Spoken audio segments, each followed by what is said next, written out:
Good morning, friends. Welcome back, all of you. Myself Ranjit, आप सबों का हार्दिक स्वागत है मेरे इस YouTube चैनल में। जैसा कि आपको मैंने पहले वादा किया है कि प्रतिदिन कम से कम 2 या 3 वीडियो तो आपको जरूर मिलेंगे। और आज का पूरा जो वीडियो है ये पॉलिटी सेक्शन से जुड़ा हुआ महत्वपूर्ण प्रश्नों की एक श्रृंखला है, जिसके बारे में मैं आपको बताऊंगा और पॉलिटी से जुड़े हुए विभिन्न प्रश्नों के संक्षिप्त जिक्र करूंगा। तो आप रेडी हो जाइए। जैसा कि आपको मैंने पहले वादा किया कि आप अगर मेरे चैनल को सब्सक्राइब करते हैं और इसे आगे बढ़ाते हैं तो निश्चित रूप से ये मेरी प्रक्रिया जो होगी वो जारी रहेगी। चलिए, इतना ही बोलता हूं और आगे मैं शुरुआत करता हूं पहले प्रश्न के साथ। पहला प्रश्न आपके स्क्रीन पर मेरे द्वारा बोला जाएगा, आप उसको ध्यानपूर्वक सुनिएगा और उसके बाद मैं उसके बारे में संक्षिप्त जिक्र जरूर करूंगा।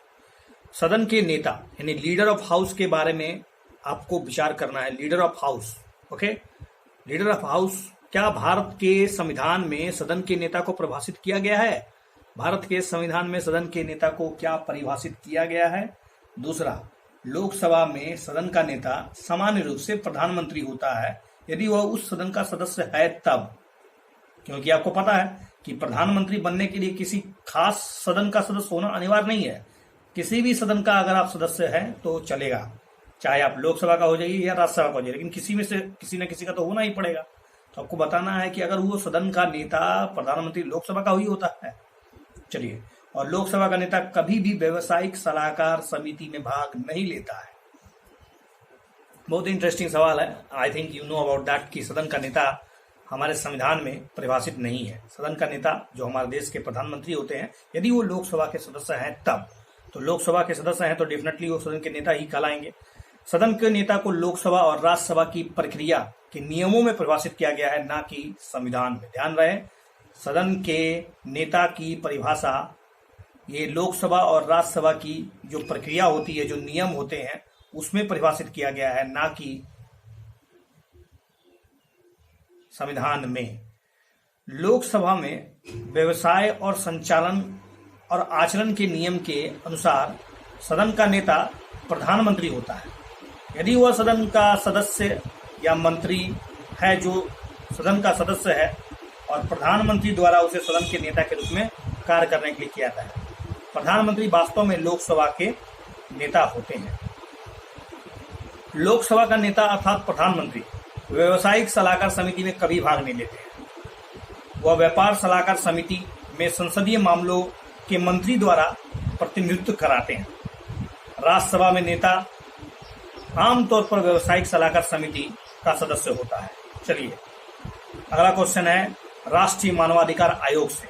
देखिए, राष्ट्रीय मानवाधिकार आयोग NHRC national human right commission देश में सार्वजनिक स्वास्थ्य बुनियादी ढांचे के मुद्दे पर केंद्रीय मंत्रालय, राज्य और केंद्र शासित प्रदेशों के खिलाफ सो मोटो ले सकता है, अर्थात स्वतः संज्ञान ले सकता है, उसे नोटिस जारी कर सकता है।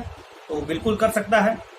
मानव गरिमा के साथ जीने का जो जीवन का जो अधिकार दिया गया है वो हमारे जीवन का एक हिस्सा है और केंद्र और राज्य सरकारों का संवैधानिक कर्तव्य है कि जीवन के अधिकार को सुनिश्चित किया जाए। तो दोनों ऑप्शन बिल्कुल ही सही हैं। चलिए, हम लोग बात करते हैं थोड़ा सा राष्ट्रीय मानवाधिकार आयोग। राष्ट्रीय मानवाधिकार आयोग NHRC ने केंद्रीय स्वास्थ्य और परिवार कल्याण मंत्रालय और सभी राज्यों और केंद्र शासित प्रदेशों को नोटिस जारी किया है कि जिस प्रकार से देश में कोविड-19 फैल रही है तेजी से, जिसके कारण देश में जो सार्वजनिक स्वास्थ्य का जो बुनियादी ढांचा है उसे सुनिश्चित किया जाए ताकि लोगों को बचाया जा सके। आयोग ने संविधान को अनुच्छेद 21 के तहत केंद्र और राज्य सरकारों को उनके संवैधानिक कर्तव्य के निर्वहन के लिए कहा है, जिसके तहत जीवन के अधिकार की गारंटी प्रदान की गई है। भारत के सर्वोच्च न्यायालय का उदाहरण देते हुए आयोग ने कहा कि मानव गरिमा के साथ जीने का अधिकार जीवन का अधिकार है, जिसे सुप्रीम कोर्ट ने एक महत्वपूर्ण अधिकार में स्पष्ट रूप से कहा है। निष्ठा का अधिकार, राइट टू प्राइवेसी हो या जीवन जीने का अधिकार, आर्टिकल 21 में बहुत ही बखूबी बताया गया है कि मनुष्य की जो गरिमा है, एक जो क्या कहते हैं जीवन जीने का अधिकार, यह नहीं है कि पशु की तरह जिए बल्कि एक सम्मान में जीवन जिए और इसके लिए बुनियादी ढांचा अर्थात इंफ्रास्ट्रक्चर, बुनियादी स्वास्थ्य सुविधा तो मिले। लोग तड़प तड़प कर मर रहे हैं, ऑक्सीजन की कमी, कितने बेडों की कमी हो चुकी है। लोग पहले कतारों में खड़े होते थे, अब लाशों की कतार लग गई है। अफसोस की बात है कि भारत में निम्न मात्र का बुनियादी स्ट्रक्चर है, जिसके कारण संविधान में सुप्रीम कोर्ट को कहना पड़ रहा है, और अभी तो नेशनल ह्यूमन राइट कमीशन ने भी कह दिया है राज्यों को और केंद्र शासित प्रदेशों की बुनियादी ढांचे पर ध्यान दिया जाए। अगला क्वेश्चन है भारत में राजकोषीय संघवाद, जिसको हम लोग फिस्कल फेडरलिज्म बोलते हैं। फिस्कल फेडरलिज्म से आप क्या समझते हैं, अर्थात क्या इसका मतलब होता है कि राज्य और केंद्रों के बीच जो वित्तीय शक्ति है उसका बंटवारा करना। ओके। दूसरा, राज्यों को केंद्र पूल से दिए जाने वाला हस्तांतरण, चूंकि हम आपको बताएंगे थोड़ी देर बाद। हर 5 साल में वित्त आयोग का गठन। ये जितने भी बातें मैंने कही है ये पैसे से जुड़ा हुआ है, टैक्स से जुड़ा हुआ है, टैक्सेशन कितना मिलेगा। देखिए ओवरऑल जितने भी जो आपको वित्त आयोग के बारे में पता है, वित्त आयोग हर 5 वर्ष में जनरली गठित होता है। संविधान के आर्टिकल 280 में इसका जिक्र है कि किस प्रकार से केंद्र और राज्यों के बीच जो डिविजुअल पूल है, उस डिविजुअल पूल से कितना हिस्सा केंद्र के छोड़कर राज्यों को मिलेगा। उसके बाद जिसको हम लोग वर्टिकल डेवोल्यूशन बोलते हैं, वर्टिकल विभाजन में केंद्र और राज्यों के बीच बंटवारा, फिर क्षेत्रीय विभाजन जिसमें राज्यों के बीच करों का बंटवारा। तो ये हमें संघवाद की ओर बढ़ाता है। संघवाद का सीधा अर्थ होता है केंद्र और राज्यों के बीच शक्तियों का बंटवारा, चाहे ये शक्ति कार्यों को लेकर हो, पैसे को लेकर हो। राजकोषीय संघवाद की अगर बात करें तो राजकोषीय संघवाद एक महत्वपूर्ण घटक है, जिसके तहत क्या होता है, राजनीतिक संघ ढांचे को ध्यान में रखते हुए केंद्र और राज्यों के बीच होने वाले जितने भी वित्तीय मामले हैं उसको इसमें रिकॉर्ड किया जाता है। जैसा कि आप जानते हैं कि 14वां वित्त आयोग ने विभाज्य पूल से, केंद्रीय विभाज्य पूल से राज्यों की हिस्सेदारी 32% से बढ़ाकर 42% कर दी थी, और अभी वर्तमान में 41% है। डिविजुअल पूल, केंद्रीय डिविजुअल पूल से 41% राज्यों को चला जाता है, जो एक तरह से राजकीय संघवाद को मजबूती प्रदान करता है। चलिए अगला क्वेश्चन है डीपीएसपी से, अर्थात नीति निर्देशक सिद्धांत, भाग 4 में जो शामिल है उस पर आपको विचार करना है। क्या भाग 4 में सार्वजनिक सेवाओं के लिए SC और ST के दावे, भाषाई अल्पसंख्यक बच्चों को मातृभाषा में शिक्षा देना और हिंदी भाषा का विकास, क्या ये सब नीति निर्देशक सिद्धांत भाग 4 में 36 से 51 में जिक्र है? तो मेरे ख्याल से आपको जानकारी होगा कि भाषाओं का विकास हो, हिंदी भाषा का प्रसार हो, SC ST के लिए जो बात हम लोग उसके मतलब उसका आरक्षण की बात हो, तो ये सब हमारे डीपीएसपी में नहीं है। हालांकि ये नीति निर्देशक सिद्धांत जैसे लगते हैं, लेकिन ये डीपीएसपी का हिस्सा नहीं है।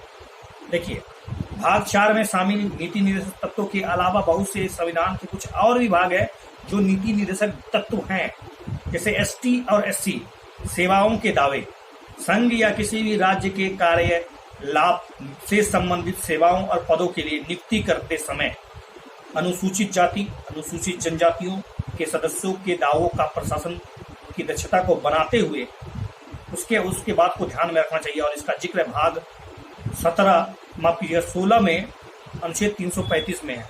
मतलब दक्षता को बिना प्रभावित किए हुए ST और SC के जो सीटें हैं उनका भी तो कम से कम उनका मतलब एक तरह से क्या बोले मौजूदगी हो, उसका मतलब एक तरह से क्या उसको बोलेंगे कि रिप्रेजेंटेशन हो। इसके लिए सबसे बड़ा शर्त है कि 335 आर्टिकल, समझिए कि 335 आर्टिकल करता है कि ऐसा नहीं है कि ST SC वो ऐसे क्षेत्रों में प्रवेश करा दिया जाए जहां पर उसका होना मतलब नहीं है, ठीक है कोई चलेगा, नहीं दक्षता प्रभावित नहीं होनी चाहिए। जैसे वैज्ञानिक क्रियाकलापों में हो, चिकित्सा क्रियाकलापों में हो, स्पेस में क्रियाकलापों में, इसमें ऐसा नहीं कि SC ST के मामलों को ध्यान में रखते उसको प्रवेश करा देंगे, नहीं, क्योंकि इससे दक्षता प्रभावित हो जाएगी। मातृभाषा में शिक्षा की बात, प्रत्येक व्यक्ति किसी वैधा के निवारण के लिए संघ या राज्य के किसी भी अधिकारी या पदाधिकारी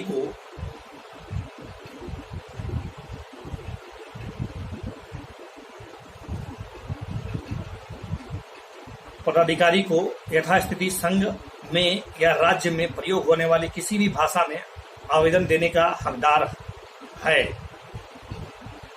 और यह आर्टिकल 350 के भाग 17 में लिखा हुआ है कि आप अगर आप राज्य सरकार से या केंद्र सरकार से मतलब दुखी हो चुके हैं और कोई आवेदन लिखना चाहते हैं, तो जरूरी नहीं है कि प्रशासनिक अधिकारियों को लिखते समय आपको इंग्लिश में, आप अपनी मातृभाषा में लिख सकते हैं। 350 में ऐसा जिक्र किया गया है। आप इस 350 का हवाला, आर्टिकल 350 का हवाला दीजिए और प्रशासनिक अधिकारी या जो आपके सामने बैठा प्रशासनिक अधिकारी, चाहे वो दरोगा से लेके SP ही क्यों ना हो या DC ही क्यों ना हो, उनको आप अपना आवेदन अपने लिखित भाषा, अपने मतलब क्या मातृभाषा में दे सकते हैं। ठीक है, जो राज्य में प्रयोग होने वाली भाषा है उसमें आप दे सकते हैं। हिंदी भाषा का प्रयोग की बात करें तो संघ का कर्तव्य है कि हिंदी भाषा का प्रसार हो, उसका विकास हो, जिससे भारत की जो संस्कृति है उसके सभी तत्वों का अभिव्यक्ति का माध्यम बन सके। हालांकि उसकी प्रकृति में हस्तक्षेप किए बिना हिंदुस्तानी में और 8वीं अनुसूची में जो भाषाएं लिखी गई है 22 भाषाओं, उसकी शैली, उसके पदों को आत्मसात करते हुए जहां तक आवश्यक हो, वांछनीय हो, उसके शब्द भंडार के लिए संस्कृत से अन्य भाषाओं के शब्दों को ग्रहण करते हुए उसकी समृद्धि के सुनिश्चित करने का बात 351 में भाग 17 में किया गया है। ओके, बहुत डिटेल में बता दिया मैंने, शायद आप थोड़ा सा कंफ्यूज हो रहे होंगे, इसलिए मैं इसको साउंड करता हूँ। अगला क्वेश्चन में बात करूँ, सुनिए ध्यान से कि जनगणना के अनुसार सीमांकित प्रत्येक गांव की अपनी एक समर्पित ग्राम सभा और ग्राम पंचायत होनी चाहिए। जनगणना के अनुसार सीमांकित प्रत्येक गांव की अपनी एक समर्पित ग्राम सभा और ग्राम पंचायत होनी चाहिए।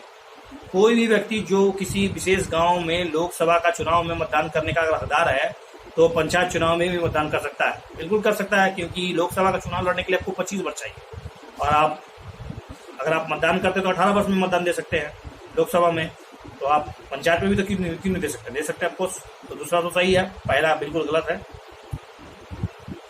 देखिए, ग्राम सभा उन सभी वयस्कों की एक सभा है जो पंचायत के क्षेत्र में निवास करते हैं, उसी पंचायत क्षेत्र में निवास करते हैं। यह केवल एक गांव या कुछ गांवों का समूह हो सकता है। कुछ राज्यों में प्रत्येक गांव के लिए गांव की एक बैठक आयोजित की जाती है। कोई भी व्यक्ति जो 18 वर्ष या उससे अधिक की आयु का है उसे वोट देने का अधिकार है, वो ग्राम सभा का सदस्य होता है।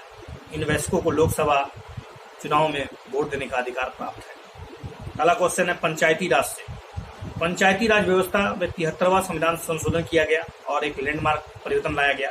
तो क्या लाया गया? पंचायतों को अधिनियम के द्वारा गठित किया गया था, क्योंकि वे स्वतंत्र भारत में उससे पहले मौजूद नहीं थे। पंचायती राज व्यवस्था को संवैधानिक दर्जा प्रदान किया गया। इसने पंचायतों के आकार को निर्धारित किया और पंचायतों को कार्यकारी शक्ति प्रदान की। तो मेरे ख्याल से तीसरा ऑप्शन बिल्कुल ही गलत है, क्योंकि इसने कोई भी कार्यकारी शक्ति प्रदान नहीं की है और न ही इसके आकार को निर्धारित किया, पंचायतों के आकार को। हाँ, पंचायती राज संस्थान, पंचायती राज व्यवस्था को एक तरह से संवैधानिक अधिकार मिला, आपको पता होगा, इसका संविधान में जिक्र हो रहा है। हालांकि अधिनियम के द्वारा स्वतंत्र भारत में पहले से मौजूद। देखिए, तो B option is the right option. मेरा कहना है कि 1959 में पंचायती राज व्यवस्था स्थापित करने वाला राजस्थान जो था, पहला राज्य था, उसको देख के और भी राज्य उभर कर आए। लेकिन 1960 के दशक में पंचायती राज संस्थाओं का निर्माण होता रहा, लेकिन एक राज्य से दूसरे राज्य में संख्या अलग थी, उसमें समितियों की संख्या अलग थी, इसके सापेक्ष में अलग अलग अंतर था। 73वां संविधान संशोधन ने सभी प्रणालियों को एक समान संरचना में बांध दिया और इसको एक संवैधानिक दर्जा प्रदान किया। पंचायत को क्षेत्र के वार्डों में चुना जाता है और इसका आकार संविधान द्वारा निर्धारित नहीं होता है। अगला है राज्य विधानमंडल। विधानमंडल नगर पालिका में निम्नलिखित में किस व्यक्ति के प्रतिनिधित्व को निर्धारित कर सकता है? राज्य विधानमंडल नगर पालिका में किसे निर्धारित कर सकता है? नगर पालिका क्षेत्र में चुने जाने वाले योग्य विधायक या सांसद को, नगर पालिका क्षेत्र के भीतर रहने वाले शिक्षक और स्नातक को, या फिर नगर पालिका प्रशासन के क्षेत्र में विशेष ज्ञान या अनुभव रखने वाले व्यक्ति को। तो इसका ऑप्शन बिल्कुल एक होगा। 1 और 2 दोनों सही है, या 1, 2? जी नहीं, इसका केवल और केवल नगर पालिका क्षेत्र से चुने जाने वाले योग्य विधायक और सांसद को राज्य विधानमंडल द्वारा नगर पालिका में भेजे जाने का अधिकार है। यह प्रावधान नगर पालिका प्रशासन को मतलब इनहेंस्ड करने के लिए, संवर्धित करने के लिए बनाया गया है। नगर पालिका की बैठकों में मतदान के अधिकार नहीं है। हालांकि ऐसे सांसद और विधायकों को नगर पालिका के मतदान बैठक जो होता है उसमें मतदान करने का अधिकार नहीं है, लेकिन नगर पालिका प्रशासन क्षेत्र में विशेष ज्ञान रखने वाले व्यक्ति को निर्वाचन क्षेत्र जिसमें कि उसका प्रतिनिधित्व करने वाले लोकसभा, राज्य विधानसभा के सदस्य को और नगर पालिका के क्षेत्र के भीतर मतदाताओं के रूप में जो पंजीकृत राज्यसभा या राज्य विधान परिषद के जो सदस्य हैं उसको समितियों के अध्यक्ष के रूप में भेजा जा सकता है, वो भी राज्य विधानमंडल के द्वारा। अगला क्वेश्चन है छावनी बोर्ड से। छावनी बोर्ड के संदर्भ में बताइए कौन सा कथन सही है। देखिए, छावनी बोर्ड छावनी क्षेत्र में नागरिक आबादी के नगर पालिका प्रशासन प्रदान करने के लिए स्थापित किया गया था। ओके, और ये जो है शहरी और आवास मंत्रालय के अधीन प्रशासनिक नियंत्रण के अधीन आता है। शहरी आवास मंत्रालय के अधीन आता है, बिल्कुल गलत। छावनी क्षेत्र में नागरिक आबादी के लिए नगर पालिका प्रशासन प्रदान करने के लिए स्थापित की गई है छावनी बोर्ड। और इस 2006 में छावनी अधिनियम एक्ट के तहत कहा जाए तो यह केंद्र सरकार द्वारा एक अधिनियम बनाया गया, एक कानून लगाया गया और यह केंद्र सरकार के रक्षा मंत्रालय के प्रशासनिक नियंत्रण के अंदर काम करता है। तो याद रखिएगा, छावनी बोर्ड केंद्र सरकार के रक्षा मंत्रालय के प्रशासनिक नियंत्रण में काम करता है। अगला क्वेश्चन बहुत ही अच्छा है। 97वां संविधान संशोधन सहकारी समिति से जुड़ा हुआ है। सहकारी समितियों को क्या संवैधानिक दर्जा प्रदान किया गया है? जी हाँ, बिल्कुल। सहकारी समितियों को अनुच्छेद 19 के तहत मौलिक अधिकार भी दिया गया है। जी हाँ, बिल्कुल दिया गया है। सहकारी समितियों को प्रोत्साहित करने हेतु नए राज्य नीति निर्देशक सिद्धांत के साथ जोड़ा गया है। तीनों स्टेटमेंट बिल्कुल ही सही है। जी हाँ, 2011 में 97वां संविधान संशोधन 97 संवैधानिक संशोधन किया गया और सहकारी समितियों को संवैधानिक दर्जा और संरक्षण प्रदान किया गया और 3 परिवर्तन किए गए इसमें संविधान में। इसने सहकारी समिति को मौलिक अधिकार बनाने का अधिकार अनुच्छेद 19 के तहत रखा गया। इसने सहकारी समितियों के संवर्धन हेतु राज्य नीति के निर्देशक तत्व को जोड़ा गया 43B2 के तहत। इसने संविधान में एक नया भाग 9 भी जोड़ा जो सहकारी समिति कहलाया।